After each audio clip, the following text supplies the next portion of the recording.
Hello, everyone. It's a special day today as we celebrate the publishing day of our book, In Love with Death, with our author, Mr. Satish Modi, and Ms. Nalini Singh, a senior journalist. Ms. Singh needs no introduction, uh, and of course, so does Mr. Modi. Uh, my name is Sachin Sharma, and I'm the editor of this book at HarperCollins India. In Love with Death is actually a celebration of life.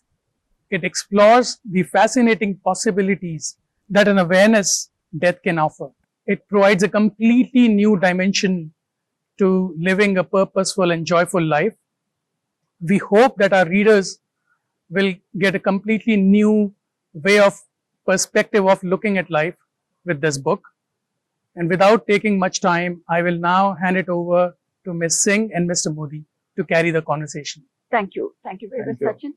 So, Mr. Modi, we're going to have a few questions for you. But just to tell the readers, to tell also the viewers, that this book is a series of reminders that life is brief and that if we want to live, then we have to embrace the idea of death, be prepared for it. Author Satish Modi has not only used his own analysis, but has also culled meaningful experiences from some lives, some remarkable lives. So let's have the first question, which is the question in people's minds. Yes, how is it that a super rich, multi-billionaire Modi is actually saying that writing a book in love with death has money not bought you or not given the happiness which would actually tether you to life, hold you to life, rather than fostering a love for death. So what is it? How did a Modi write this book? Well, it's not a question of being rich or not rich. It's a question of realization. What I have realized is the true happiness does not lie in the material world. Money comes with a lot of baggage. If you look around, right from the eternal times of Maharajas, there used to be a lot of infighting for the throne, to the extent that brother will kill brother to ascend the throne. And in the corporate world also you see a lot of infighting. So money does not mean that it will get you happiness. Money and happiness are not related. You need money to live a life, of course, like you need food to live. But if you were to given 20 cakes to eat at one time, I'm sure you will not enjoy the cake. Similarly, if you have abundance of money, then it leads to a lot of infighting. So I think we should keep the money separate and happiness separate and look at life as it rolls out. So are you saying that actually money buys things that look like happiness, Right. but actually happiness stretches away to some other place? Is that what you're Exactly. saying? Money, happiness is not related to money. Inner happiness does not relate to money. Inner happiness comes from within. People who have less money can enjoy life much more than people who have too much money. In fact, I would say people who have too much money forget to laugh also. They don't know how to laugh. Well, So, clearly this is not universally applicable. You're still having a good laugh, but the United Kingdom, where you live, right. and Israel, and many scientifically advanced countries have actually gone very far in research towards longevity, towards prolonging life. Now, they are going towards maybe in their quest to immortality even. You are saying you are in love with death. You are saying be prepared for death. So what is a human being's true quest? To look towards immortality, prolonging life, or to look towards being prepared for death? I will say prolonging life is very welcome. Life should be prolonged, but it doesn't mean immortality. If you add 10 years more, 15 years more to life, still you have to go. As far as happiness is concerned, what I would say, this book is about a feel-good factor. Because one thing we forget, that in the end, everybody becomes equal. Whether you are a beggar or you are a beauty queen or you are a billionaire, you all become equal. So why God has made it like that? So that means the more rich you are, the more you lose. The less rich you are, less you lose when you die. So it's all about wisdom of death, and whatever little time we have in life, we should cherish it and live full life. This is about making life live full to the full extent. But there's a little bit of a contradiction, which is you say that the richer you are, the more you have to lose. Right. But at the same time, you are saying that money is actually not the is not the source of happiness. So even if you have money, you lose a lot. How does it matter? You're not losing happiness. No, it is something that it is a paradox. It is something that it looks like it's an illusion. If you're traveling in a big car, you're traveling in a small car. It may look like to the person in the small car that the person who's traveling in the big car is more comfortable. But if you ask a person in the big car that are you more comfortable, he said, no, I'm using this car every day. So I'm not taking it like that, it is more comfortable. So all I'm trying to say is that life should be taken as it is. It's a feel-good factor. What I'm saying is everybody should feel good about life. People should not feel, oh, I have got less. That is where I'm coming from. Just to return to your book, how will the book benefit the young? I can understand that, as one advances in age and death appears something like not a distant reality, it's pretty imminent. I can understand people feeling good and comforted by this book and very comforted. How will the young benefit from this book? See, to young people also, my advice is live a meaningful life. You are starting young. Help the poor, help the needy. Don't fire up your senses, because we see young kids taking drugs, taking a lot of alcohol, having wild parties. What for? This is all illusion. It's not going to give you happiness at all. So it is better to train people who are young, because life is going on for everybody. Life is going on as we are talking to each other. It is going on right now. So to young people also, it's very important that they should understand the meaning of life. It is very important to lead a meaningful life. My book inspires philanthropy. My book inspires that people should be aware that what happiness really means. Happiness doesn't mean firing up your senses, because there is no end to it. Does it mean becoming, making your senses calm? Exactly. Making your senses calm and looking outward and seeing today, why do you feel good if you help somebody? Why do you feel good? Because there is a mechanism God has built in you that internally you know what is good and what is bad.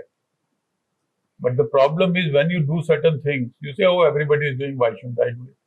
So this is we're talking about life, but this is the life that you say is brief, and we have to be prepared for the inevitable, which is death.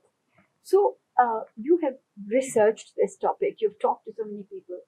What happens when we die? What happens when we stop breathing? Where do we go? Well, there are a lot of theories about that. Of course, in the book the way I've written it, there is a soul and there is a body. A lot of people say there is dust to dust. Some say heaven and hell. Some say rebirth. But whatever it is, according to me, soul is eternal. Soul doesn't die. The body dies, but the soul doesn't die. So look after your soul. What I'm trying to say in my book is, the soul will, when you die, the soul will depart. So it's important to pay attention on the soul. Keep the soul pure. And how will you keep the soul pure? By doing good deeds. And if you keep your soul pure, when ultimately the death comes, you will not feel regret of leading a life. Oh, I could have done that. I could have done that. That feeling would go, and you will feel death. Everybody has to die. Then you can welcome death. So what is death? Is it the emptying of our mind of longing, of pleasures, of agony, emptying of our minds. Is that death? Well, death is the soul departs the body. No longer there is, as in Gita also is written, the soul is something eternal. And even in Christianity, the soul is eternal. So all religions, they say that soul is eternal. And when the body, all the ills and all the pains and everything is in the body. So when the soul leaves the body, there is no question of feeling pain. Because the pain cannot exist. So all I am saying is, if you lead a meaningful life, so live meaningful, die peaceful. Don't waste away your life for frivolous things. Go deeper into life, lead a meaningful life, and then you will feel a better part So of life. what do you recommend that we should do with the time that's left to us? There's actually quite a remarkable line in your book, and you mentioned it just now, and with your permission, I just Yes, want to please.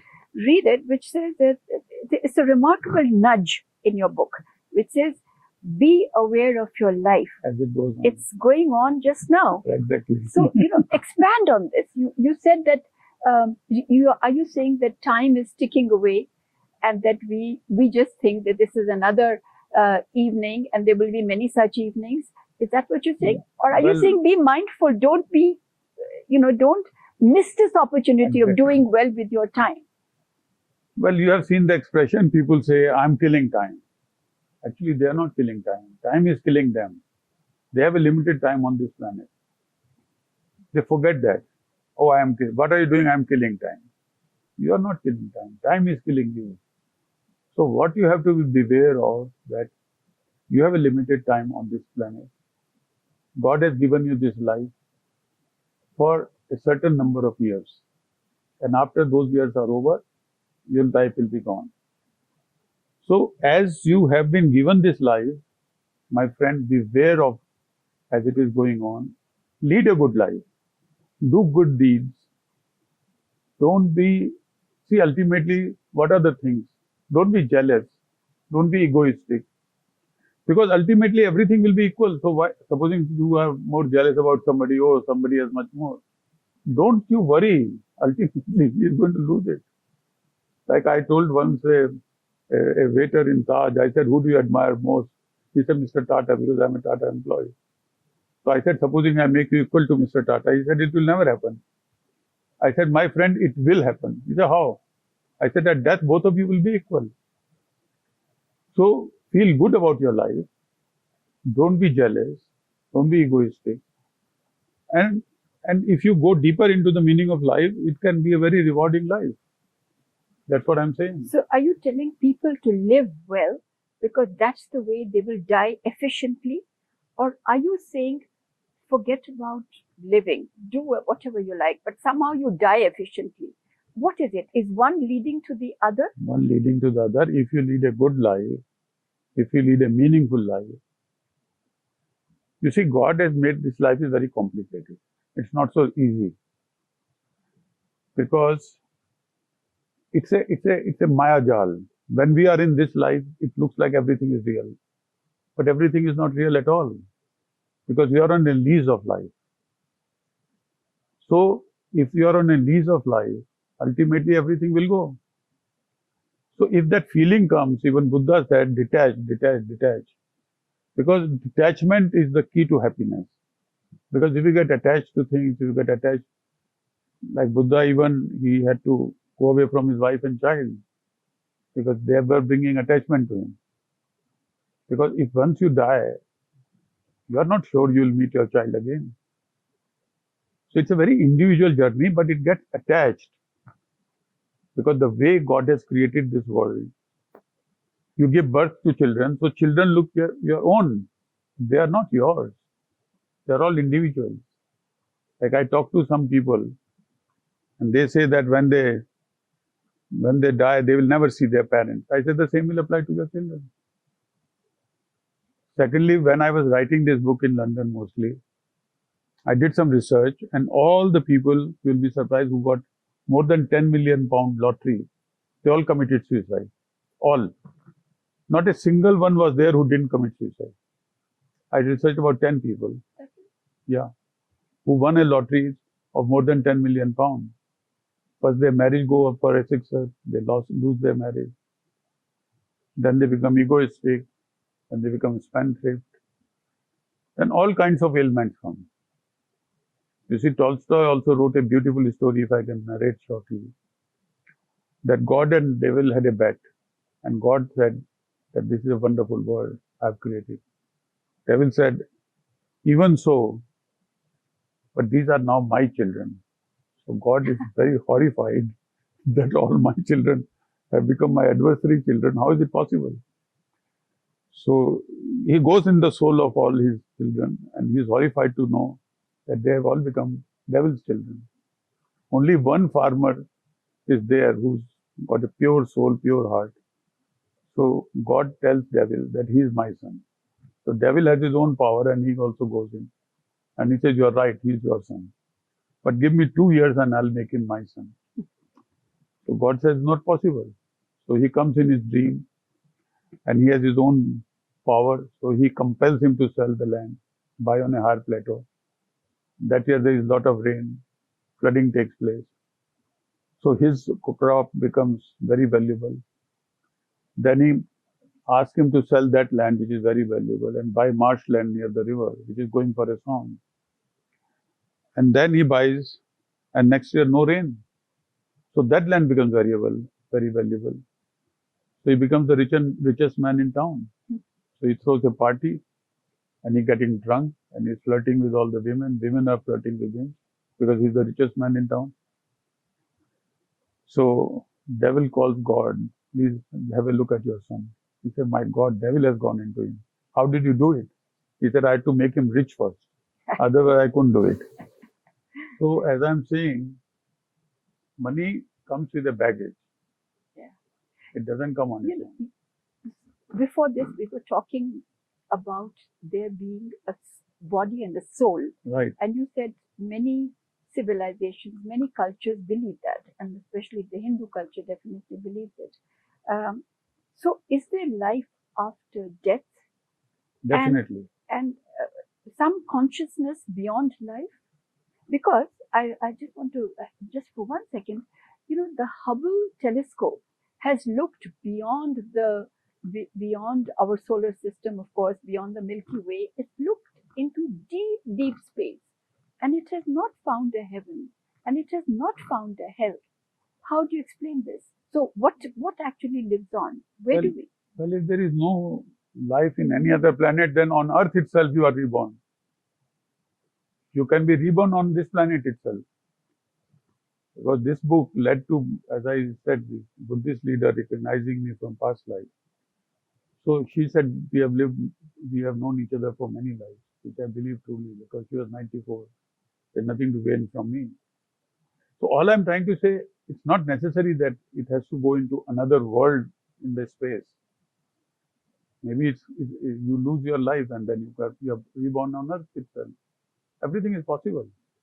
So actually, you're talking about other planes. That you don't have to be in a physical form. There are other planes. There are other levels of consciousness, and our brain at the moment maybe only recognizes 4 dimensions, 3 dimensions, 4 dimensions. But maybe there are 100 dimensions, Right. and maybe we exist there.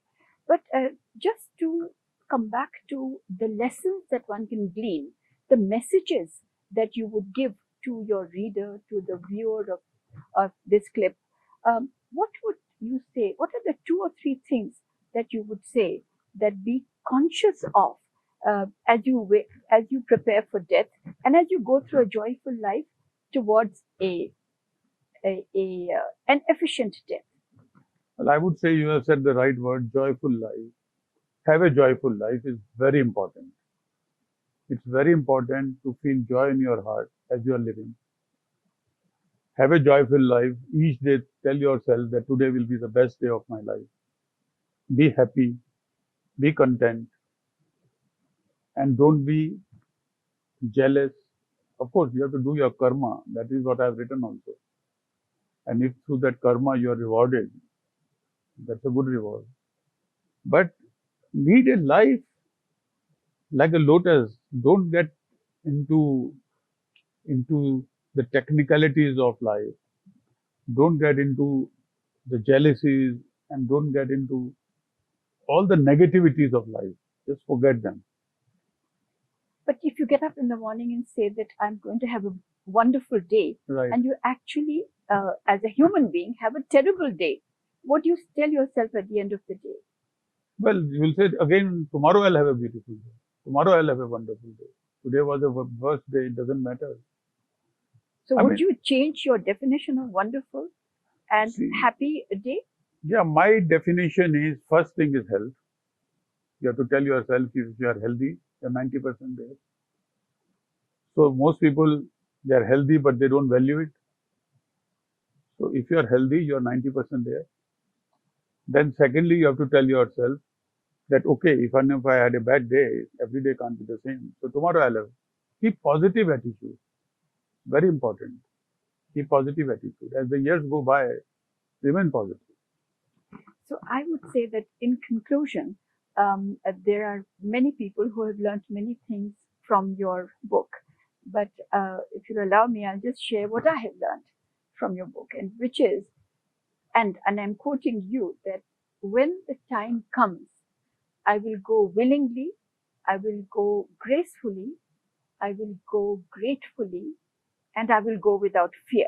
Exactly. When the time comes, I will go without fear. That is very true. There is a couplet like I would like to say from a movie song. जिंदगी को बहुत प्यार हमने दिया, मौत से भी मोहब्बत नहीं पाएंगे. That means I'm not going to be afraid to die. Death has to come. Everybody who's born has to die. That is a universal truth. So on this universal truth and on this book that gives a lot of comfort, I think we have to thank you for making the effort of putting this book together and the publisher for having brought it out. Thank you. Thank you, Yeah, Sachin, Thank you. for publishing the book. Thank you. Thank you, Nalini ji. Thank you. Thank you.